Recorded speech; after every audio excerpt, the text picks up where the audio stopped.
खैर तो आ गए आप। खैर सबसे पहले बता दूं काफी लेट हो गया हूं। खैर इन सब बातों को छोड़ो, अपन शुरू करते हैं अपनी खबरों का सिलसिला विद मास्टर चर्चा। Let's not waste any time we got. खैर सबसे पहले अपन चालू करते हैं मार्वल सिनेमैटिक यूनिवर्स से। तो भैया पॉल बेटनी ने कंफर्म किया है कि वो वापस आ सकते हैं एज अ विजन। खैर जैसा तुम सबको पता है कि विजन जो चूना लगाकर फिलहाल के लिए फरार है, उसके अंदर पूरी विजन की मेमोरी और उसके इमोशंस आ गए हैं। और इसी के साथ ये भी बताया गया कि विजन जो एक रोबोट है वो टाइम के साथ चलते चलते काफी सोफिस्टिकेटेड हो गया है। खैर कहा जा रहा है कि विजन आने वाली विजन क्वेस्ट सीरीज में अपीयर हो सकता है। खैर अगली खबर भी विजन से ही सामने निकल कर आती है कि बताया जा रहा है कि इन्फिनिटी वॉर के वक्त जब विजन की डेथ का सीन आता है तो वहाँ पर जो अपन ने मूवी में जो सीन देखा है वो ओरिजिनल स्क्रिप्ट में नहीं था। उसकी डेथ काफी सिंपल और काफी क्विक होने वाली थी, लेकिन भाई मूवी के डायरेक्टर अपने रूसो ब्रदर्स ने कुछ इम्प्रोवाइज करवाए ताकि इसकी डेथ को इम्पैक्टफुल लगे, उसकी डेथ को डेप्थ मिल सके और ऐसा सीन क्रिएट करें जो सालों साल तक याद रहे। और फाइनली जो अपन ने देखा है वो इम्प्रोवाइज वाला सीन है। Overall it's turn out to be good. खैर भाई 2024 चल रही है और ये है मॉडर्न टेक्नोलॉजी का जमाना, और ऐसे जमाने में अगर लीक्स ना आए तो भाई ऐसा हो नहीं सकता है। तो मैं सबसे पहले बता दूं कि डेयरडेविल बॉर्न अगेन की शूटिंग चालू हो चुकी है, तो वहाँ से भर भर के लीक सामने आ रहे हैं जो एक तरह से मूवी में स्पॉइल करते हैं, लेकिन उतना नहीं। खैर इन लीक्स को देखकर यही कहूंगा कि nowadays it has become more difficult to maintain the secrecy. यहाँ पर तुमको Foggy Nelson, Karen Page, Daredevil का formal look, Daredevil with suit के साथ, and it's look more colourful and vibrant. और सुना जा रहा भी है पोस्ट प्रोडक्शन के बाद भैया आइज वाइज भी ग्लो हो जाएंगी।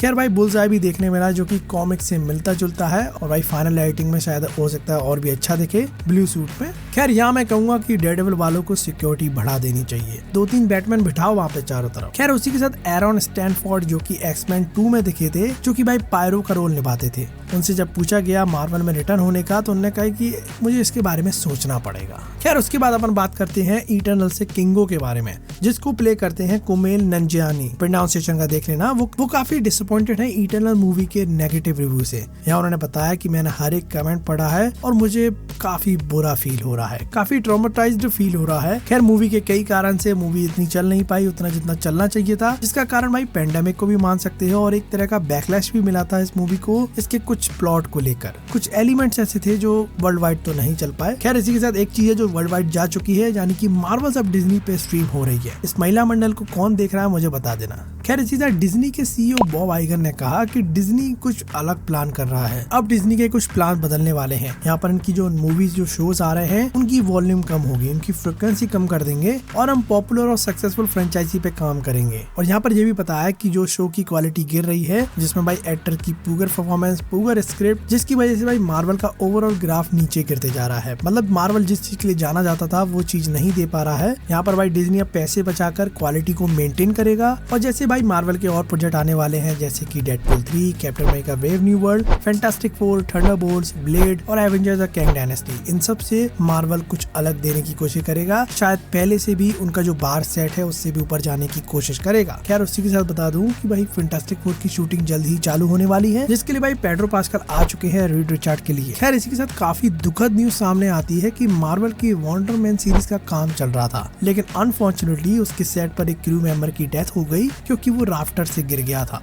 और भाई ऐसी चीज कभी नहीं होनी चाहिए, एक हेल्थी इन्वायरमेंट उसको देना चाहिए। खैर फिलहाल उसकी इन्वेस्टिगेशन चल रही है, वो कैसे हुआ, किसकी गलती है, लेकिन भाई इसकी वजह से भाई वंडर मैन का काम रुक चुका है, जो कि अब मोस्ट प्रोबेबली 1-2 मंथ बाद चालू होगा। खैर उसी के साथ बता दूं कि भैया केविन फेगे अपने सैटर्न अवार्ड में गए थे। यहाँ पर उनकी एक नई कैप देखने मिली जिसपे डेडपूल 3 का लोगो हमें मिल चुका है, तो भाई प्रमोशन करना कोई केविन फेगे से सीखे। खैर उसी के साथ बता देता हूँ कि भाई एको सीरीज जो आई थी उसका बजट रिवील हो चुका है, जो कि $40 मिलियन है। और मैं मानूं $40 मिलियन में एक अच्छी खासी सीरीज तो है वो, मतलब इतने पैसे बनी है तो हाँ ठीक ठाक है, लेकिन लास्ट वाला एपिसोड पूरा हग्गू था। खैर कम से कम सीक्रेट इन्वेजन से तो बेटर ही है। खैर इसी के साथ डोनाल्ड ग्रोवर जो कि तुमको स्पाइडरमैन अक्रॉस द स्पाइडरवर्स में देखे थे as a prowler live action वाले में, तो उन्होंने कहा कि हाँ डेफिनेटली माइल्स मॉरेल्स का लाइव एक्शन तो जाएगी, एक लाइव एक्शन मूवी आएगी, और उनको ऐसा लगता है कि उसमें वो रिटर्न करेंगे एज अ प्राउलर। खैर ये तो वक्त ही बताएगा। खैर उसी के साथ बता दूं कि मैडवे वेब का भी पोस्टर आ चुका है और मैडवे वेब बस आने ही वाली है। खैर इसी के साथ डीसी यूनिवर्स की बात कर लेते हैं। हालांकि कुछ बताने को नहीं है, फिर भी बता देता हूँ कि जेम्स गन ने भाई पीस मेकर सीजन 2 की स्क्रिप्ट को कंप्लीट कर लिया है, अब बस काम चालू होने वाला है। खैर इसी के साथ छोटी मोटी अपडेट की बात कर लेते हैं तो भाई सबसे पहले क्वाइट प्लेस डे 1 का ट्रेलर आ चुका है, और ये काफी इंटरेस्टिंग मूवी होने वाली है, क्योंकि जैसे हम क्वाइट प्लेस 1 और 2 देख चुके हैं, जिसमें भाई एलियंस के इन्वेजन के बाद का सीन है, मतलब एकदम से दिखाया जाता है कि हाँ एक तरह की डिस्टोपियन जैसी हालत हो गई है, एलियंस आ चुके हैं। लेकिन इस मूवी में दिखाया जाएगा कि वो आए कैसे, उनके आने के बाद जस्ट आफ्टर इफेक्ट क्या हुआ, कैसे लोग बचे, कैसे लोग इस जिंदगी को जी रहे हैं। भाई साहब मजा आएगा इसको देखने में। खैर 28 जून 2024 को ये मूवी रिलीज होगी, लिख लो। खैर इसी के साथ नकल सीरीज का ट्रेलर आ चुका है, जो कि भाई सोनिक मूवी का ही पार्ट है, जो कि भाई 26 अप्रैल को स्ट्रीम हो जाएगी। इसी के साथ मेगामाइंड सीरीज भी आने वाली है, जो कि 1 मार्च को रिलीज हो जाएगी पिकॉक पर। उसी के साथ मोआना 2 का भी फर्स्ट लुक सामने आ चुका है, और उसी के साथ जूटोपिया 2 भी रिलीज हो जाएगी 2025 में। खैर इसी के साथ आर्यन मर्फी, जो कि किलियन मर्फी के बेटे हैं, वो अपनी पहली मूवी करने वाले हैं, जिसका नाम है किलारा एंड द सन, जिसमें भाई टाइटा वाइटिटी का नाम भी जुड़ा है। तो भाई समझ सको, डर भी लग रहा है, खुशी भी हो रही है, समझ नहीं आ रहा है। लेकिन इन्हीं के साथ इनके संग जीना ऑर्टेगा है और एमी एडम्स है, तो भाई मतलब एक्ट्रेस मतलब सही है। खैर रॉबर्ट डाउनी जूनियर ने रिवील करा कि वो फर्स्ट टाइम क्रिस्टोफर नोलन से तब मिले थे जब वो बैटमैन बिगिंस के लिए स्क्रैकरो के ऑडिशन के लिए गए थे। यहाँ पर भाई किलियन मर्फी ने भी इसके लिए ऑडिशन दिया, जिसमें भाई फाइनली किलियन मर्फी ही चुने जाते हैं। तो हाँ, इन तीनों एक्टर का वहाँ एक मिलाप तो हुआ था, जो आगे चल के ओपनहाइमर में देखने मिला। खैर इसी के साथ एनीवन बट यू यानी कि सिडनी स्विनी की मूवी 25 मिलियन में बनी है और 125 मिलियन कमा चुकी है। देख लो यार कितने चाहने वाले हैं। खैर इसी के साथ एक long legs horror thriller movie आने वाली है, जिसमें एक सीरियल किलर की स्टोरी होने वाली है, जिसमें भाई सीरियल किलर का रोल निकोलस केज निभा रहे हैं। Now I am interested in this movie, और ये मूवी 12 जुलाई 2024 को रिलीज हो रही है। खैर इसी के साथ ओपनहाइमर मूवी में फ्लोरेंस पग का इंटीमेसी वाला सीन था, तो बताया जा रहा है उस वक्त कैमरा खराब हो गया था, तो समझ सकते हो बीच में सीन को रोकना पड़ा। यहाँ पर भाई कैमरा ठीक होने में टाइम लगा, समझने में टाइम लगा, और उसी के बीच अपनी फ्लोरेंस पग ऐसे ही घूम रही थी, थोड़ा बहुत डाक के। खैर उसके बाद सबसे दुखद न्यूज सामने आती है कि अपने किरीट यानी कि कार्ल वेदर्स का निधन हो चुका है। यहाँ पर भाई Pedro pascal, Arnold, Adam Sandler और सिल्वरस्टोन ने दुख जताया है।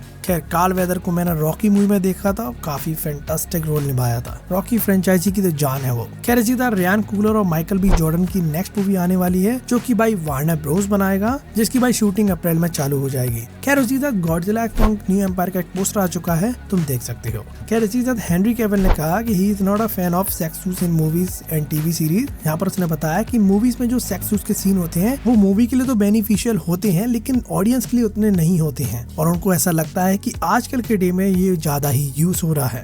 खैर इसमें तुम्हारा क्या मानना है? खैर एक बचकानी सी खबर आती है कि पायरेट्स ऑफ द कैरिबियन की मूवी आने वाली है, जिसमें भाई फीमेल लीड करेगी आयो एडेब्री, जिसको अभी कास्ट करने के लिए सोचा जा रहा है। अब बताया जा रहा है कि इस मूवी में यंगर पायरेट्स को रखा जाएगा, जो कि भाई एक जर्नी पे निकलेंगे एक हिडन ट्रेजर को ढूंढने के लिए। काफी बचकाना सा आइडिया है यार, उससे बात करो यार, जैक स्पैरो से थोड़े पैसे वैसे बढ़ाओ, वापस लाओ। खैर इसके साथ अपने हॉरर सेगमेंट से भाई इवल डेड का स्पिन ऑफ आएगा, उसका काम चालू हो चुका है। और मैं सही बताऊं भाई, इवल डेड की जो फ्रेंचाइजी है उस पर आप कितना भी माल बना सकते हो, अनलिमिटेड पॉसिबिलिटीज की बनाने की, और कड़ा ही कैड़ा माल बनाते हैं ये लोग। खैर इसके तुम्हें ये वीडियो कैसी लगी तुम कमेंट में जरूर बता देना। तो भाई मिलते रहेंगे।